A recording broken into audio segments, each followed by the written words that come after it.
at HSN, which is probably about the same amount of time you've been selling coins on TV, Mike. It's about right. Yeah. So we're close, not quite 42 years, but in the 20s. In the 20s, right. In the high 20s. High 20s. So did I just age you to be like 105? Yeah, thanks. Sorry.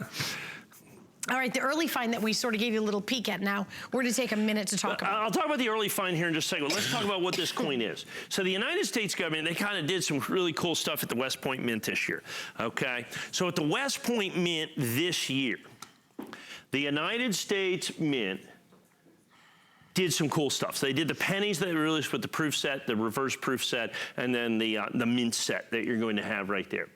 So they took a Washington quarter, which they've never done in a West Point Mint, uncirculated West Point Mint before. And they said, here's what we're gonna do. We're gonna make some West Point minted quarters, not that many, comparatively speaking. I think it's 1% of the mintage, or 1/10% of the mintage, something like that, 100th of a percent, in a tiny, tiny fraction. We're gonna make some, and we're just gonna put them into circulation. We're just gonna take them and just let people find them. The great American treasure hunt. So that's what they did. And the first one was the Lowell, Massachusetts. And we had the PCGS early find Lowell, Massachusetts. I think we might be sold out of those. The second coin in the set, we've not seen any West Point mints out of that for so far. I don't know what they've done with them. I don't know how the release has gone on that, but people haven't been finding the second coin. The third coin in the set is this one. It's the Guam coin. It's what they call the War in the Pacific, is what the national park is for Guam. And if you look right here, it's an American serviceman landing in Guam in the War in the Pacific. There's a huge American memorial there. If you remember, I mean, Guam was one of the great battles of World War II, and that's what this commemorates, is what this is. But this is not just any coin. This is a West Point minted coin. This is one of those special needle in a haystack quarters that are out there. Now, not only is it a needle in a haystack quarter, but it's what they call early find. Now remember, you can't buy these coins individually. The only way to get these coins is to get them in circulation. So it's a treasure hunt. It's a treasure hunt. Literally, they called it the Great American Treasure Hunt.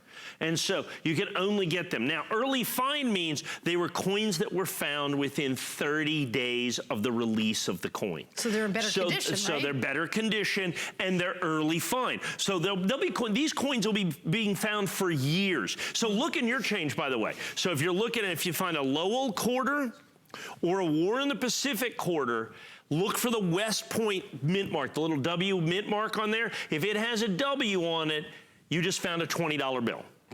I mean, you literally just found a $20 bill. There's that little W West Point mint mark right there. So look for the W, and if you find one, it's literally a $20 bill in any condition. So by the time you get it, and it's been circulated for a while, it's this. So, but the thing with this is, it's mint state 66.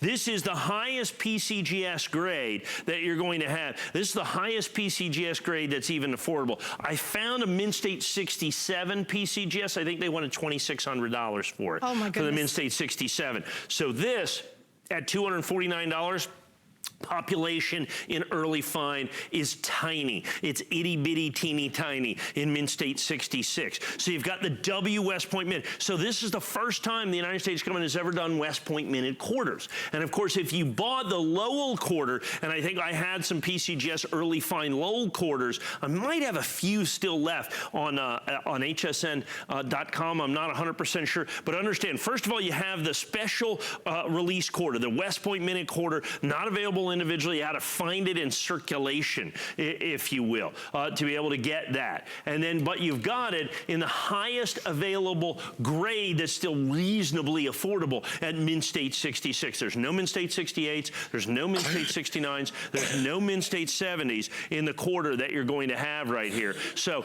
Mint State 67 is the highest grade, thousands of dollars for that. And so Mint State 66 still exceptionally rare in terms of conditional rarity. The fact that you can't find it in this high of a grade, particularly with the early find designation. So if you bought the Lowell quarter from us, and we had, I think, a couple of hundred of those, and that's most of a lot of what's in existence on that. If you have the Lowell quarter, you gotta buy this to go with it. And as soon as we get, quarter number 2, 4, and 5, we'll be able to put together the entire set, or you'll be able to put together the entire set. We sell them as we come across them, is ultimately what it comes down to. So that's what we're going to be able to do. Okay, the item number is 677859, and we also have MS65 available.